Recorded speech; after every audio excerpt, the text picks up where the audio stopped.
Divine facts. ये कहानी है किसी के घमंड के टूटने की। ये कहानी है सच्ची भक्ति की परिभाषा बताने की। आज से करीबन 500 साल पहले की है ये गाथा। ये गाथा है गुजरात के सोमनाथ की। एक बार गुजरात की राजमाता मिलन देवी ने भगवान सोमनाथ का विधिवत अभिषेक किया। उन्होंने सोने का तुला दान कर उसे सोमनाथ जी को अर्पित कर दिया।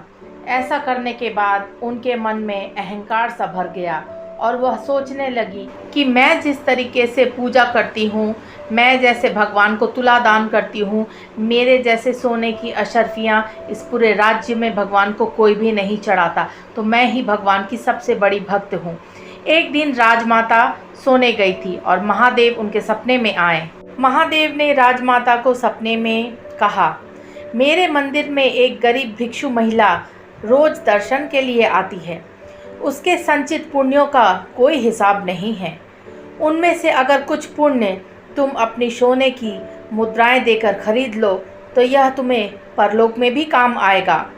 स्वप्न से जागते ही उन्होंने कर्मचारियों को मंदिर से उस महिला को राजभवन में लाने के लिए कहा। कर्मचारियों ने बहुत मुश्किल से महिला को ढूंढ के राजमाता के सामने राजभवन में पेश किया। वो गरीब महिला राजमाता को महल में देखकर बहुत ही घबरा गई कि क्यों उसको इस तरीके से अचानक राजमहल में बुलावा आया।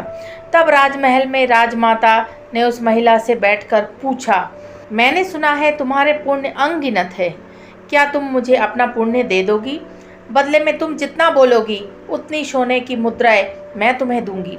गरीब महिला बोली, राजमाता, मुझ गरीब से भला कब पुण्य हो गया और कैसे हो गया, मुझे तो पता ही नहीं चला। मैं तो भीख मांगती हूँ, भीख से मिलने चने चबाते चबाते ही तीर्थ यात्रा में निकल जाती हूँ।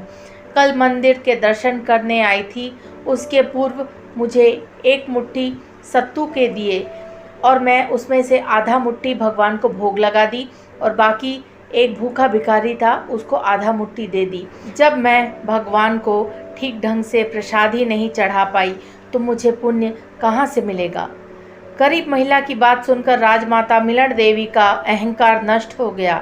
वह समझ गई कि खुद भूखी रहकर मुट्ठी भर सत्तू भूखे भिखारी को दे दी और आधा मुट्ठी भगवान को चढ़ा दी। इसी वजह से उसका पुण्य अनगिनत है।